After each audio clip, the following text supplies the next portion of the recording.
ছিল সেটি হলো নিরাপত্তা ঘটিত সংকট। সেই নিরাপত্তার জায়গা নিয়ে আমরা কাজ করেছি।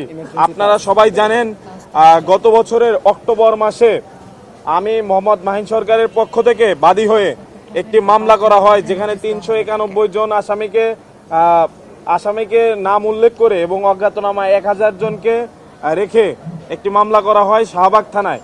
সেই মামলার ফলশ্রুতিতে কিন্তু ঢাকা বিশ্ববিদ্যালয়ে সন্ত্রাসী ছাত্রলীগের আনাগোনা কমে গেছে।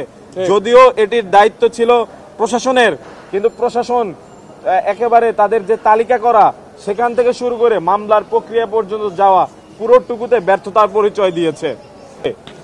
আমাদের যে মুক্ত বাক স্বাধীনতা সেটি নিশ্চিত হয়েছিল এবং সেই জায়গা থেকে আমরা যারা হলে থাকতাম, যে সমস্ত শিক্ষার্থী, তারাও আমরা কথা বলতে শিখেছি। সেই জায়গা থেকে পরবর্তী সময়ে আমরা 24-এর গণ অভ্যুত্থানের যে প্লট সেটি নিশ্চিত হয়েছে। আমরা চাই যে ঢাকা বিশ্ববিদ্যালয়কে একটি আধুনিক এবং মডেল বিশ্ববিদ্যালয় হিসেবে শুধু বাংলাদেশ নয় সারা বিশ্বের সামনে উপস্থাপন করার জন্য বিগত সময়ে শিক্ষার্থীদের জন্য বিভিন্ন কাজ করে এসেছেন।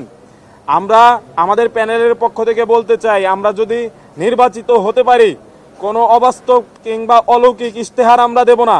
1 বছরের জন্য যেগুলো বাস্তবায়নযোগ্য আমরা তার সবগুলো বাস্তবায়ন করে ছাড়বো ইনশাল্লাহ। এটির দায়িত্ব সম্পূর্ণভাবে তাদের ছিল। এর পাশাপাশি ঢাকা বিশ্ববিদ্যালয়ে যারা আহত শিক্ষার্থী আছে, এই আহত শিক্ষার্থীদের ব্যক্তিগত উদ্যোগে কিংবা বিভিন্ন ফাউন্ডেশনের সাথে যোগাযোগ করে তাদেরকে আপৎকালীন একটি পাশে দাঁড়ানোর মতো ব্যবস্থা আমরা করে দিয়েছি এবং এইখানে আমাদের যিনি আহত শিক্ষার্থী আছেন তিনি নিজে তার সাক্ষ্য।